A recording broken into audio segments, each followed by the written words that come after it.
dengan beberapa buah hadis pagi ini mengenai solah. Mudah-mudahan bermanfaat bagi kita. Nahmaduhu wa nusalli ala rasulihil karim, amma ba'd.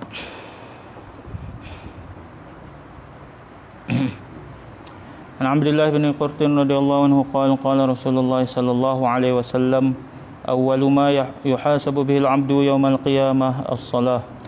Fa in saluhat saluha sa'iru 'amalihi wa in fasadat fasada sa'iru 'amalihi. Sayyidina Abdullah bin Qurt radhiyallahu anhu meriwayatkan bahawa Rasulullah sallallahu alaihi wasallam bersabda, perkara pertama yang akan dihisab terhadap seorang hamba pada hari kiamat ialah mengenai solah. Sekiranya solahnya baik, maka semua amalannya yang lain juga akan menjadi baik. Sekiranya solahnya rosak, maka semua amalannya yang lain juga akan menjadi rosak. Sayyidina Abdullah bin Qurt meriwayatkan bahawa Rasulullah sallallahu alaihi wasallam bersabda, perkara pertama yang akan dihisab terhadap seorang hamba pada hari kiamat ialah mengenai solah. Sekiranya solahnya baik, maka semua amalannya yang lain juga akan baik. Sekiranya solahnya rosak, maka semua amalannya yang lain juga akan rosak. An Jabirin radhiyallahu anhu qala rajulun lin nabi sallallahu alaihi wasallam, inna fulanan yusalli fa idza asbaha saraqa. Qala sayanhahu ma yaqul. Sayyidina Jabir berkata bahawa seorang lelaki berkata kepada Nabi sallallahu alaihi wasallam, sesungguhnya ada seorang yang bersolah pada waktu malam, tetapi pada waktu pagi dia mencuri. Nabi SAW bersabda, solahnya itu lambat laun akan mencegahnya daripada keburukan itu. Sayyidina Jabir radhiyallahu anhu berkata, seorang lelaki berkata kepada Nabi SAW, sesungguhnya ada seorang yang bersolah pada waktu malam, tetapi pada waktu pagi dia mencuri. Nabi SAW bersabda, solahnya itu akan mencegahnya daripada keburukan itu.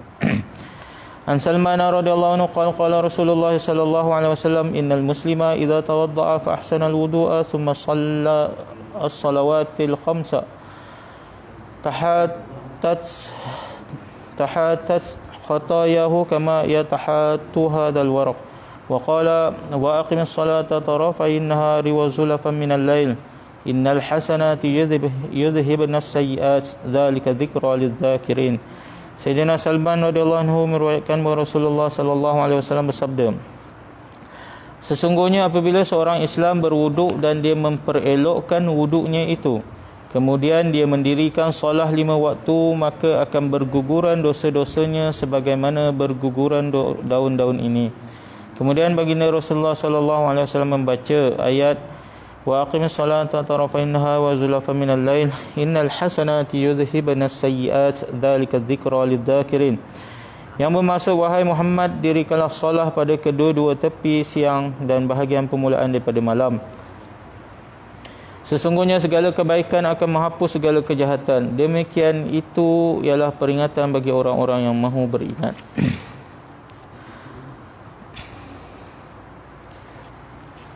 An Abi Hurairah radhiyallahu anhu anna Rasulullah sallallahu alaihi wasallam kana yaqul as-salawatul khamsu wal jum'atu ila al-jum'ati war ramadhanu ila ramadhana mukaffiratun ma bainahunna idza tanabal kaba'ir.